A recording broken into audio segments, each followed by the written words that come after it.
Hello everyone, it's me Jenny and welcome to yet another episode of my D&D mini-series thing as I catch up on my videos. And the last couple of videos have basically been me just squeeing over how awesome D&D is. Critical Role D&D and my own game. I'm going to be trying to be more streamlined, but there we go. So my next one for D&D and me, again talking about my current game. There's been 2 sessions, so there's a lot to talk about. So last session I talked about my input into the NPCs and into the character background influencing the overall plot and actually really influencing the arc of the story. While I am also going to talk about my character development because there's a lot of things that I wanted to put a lot of blocks in my character's kind of psychology to overcome during the course of this arc, and it's been a relatively short arc. It's been about 6-7 weeks, but I really wanted to have a starting point and an ending point. And one of the things it says on my character sheet, which I said is fun is the most lying is the most fun a girl can have with her clothes on as a character trait. And during the last episode, the last session, what happened was, because I interacted with the NPCs from my past and the rest of the group was confused because they hadn't heard about my backstory, I got drunk in a tavern and spewed it all out. And I tried to make it as brief as possible because, as I said, I kind of feel guilty for hogging the screen time, as it were, given that my character backstory has had so much influence on the actual ongoing campaign. But yeah, and it was really fun. I love playing drunk. It's so delightful. I think I might have to do some more of that if I get the chance by and by in the next couple of sessions. But yeah, it was really, really fun to feel that kind of like that catharsis of getting it all out and then feeling like, oh no, I don't like saying the truth.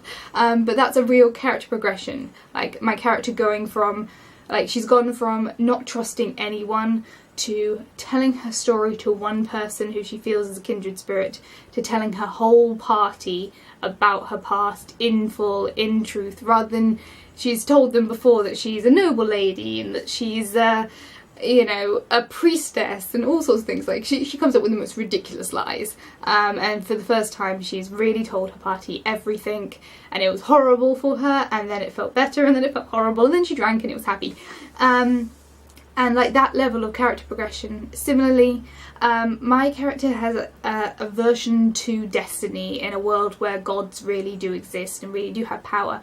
And she was brought up in, basically in a monastery. She was an orphan brought up by nuns, but she never felt like they respected her, or they always thought less of her for being a bastard or unknown parentage, being a mixed race, in fact, being a half-elf. And she escaped from that, and she always has this aversion to destiny and to faith and all these things. And throughout the entire of the storyline, those of you who've been watching my D&D and me segments for the last couple of weeks, you know that my spirit animal is a hawk. I know that as a PC, but as an actual in character, she doesn't know that that's a spirit animal, but she's been hating this hawk that's been following her, and it turns out that hawk was actually someone in polymorph, just following the party and trying to help them as an NPC.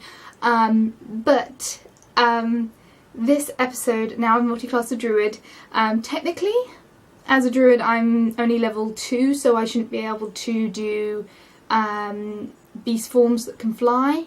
However, the DM gave me an exception because I chose as a character that, having held on to the rage of my past and how much I hated the NPCs from my past, having told the truth to my companions in the last session, I finally realised as a character that I am far and beyond better than my past and my past villains. And with my current team and how powerful they are, we started level 5, we're now at level 10. We've done some very steep levelling in the last sessions. I'm more powerful than they will be, I'm better than they will ever be, and I just let go of them and realised that I've got a wider destiny, and I turned into a frolic hawk and I flew out of there. And it was one of those things where having, like, writing characters and writing them in, like, writing character progression, but then actually seeing how it happens actually kind of on a stage, as it were, so exciting. It was phenomenal to be able to do that, and to like take the choice to have blocks when I started and slowly chip away at those blocks until my character has come to a point where she has friends, she trusts friends, and she's willing to accept a token of destiny. Whether the gods are involved or not, she's willing to accept that. And she's gone from being a thief, which, you know, she was a charlatan as a background, to being a ranger as her class, and now she's a ranger druid, and she's accepting destiny. And I've got one session left, and it should be really awesome. But yeah, hopefully we'll take out an evil Lynch King, possibly, probably not, we shall see. We're levelling up to level 10, so you never know.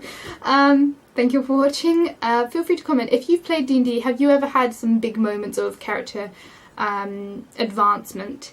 And have you ever deliberately chosen when you wrote a character for them to have those moments of advancement? Because I knew that I wanted to have those moments of advancement, but I wasn't sure when they'd come into play, and I'm so excited that my NPCs from my past came into play so I could actually have them, because that was really awesome. Yeah, thank you for watching. Feel free to comment, and I'll see you guys all very soon. Bye!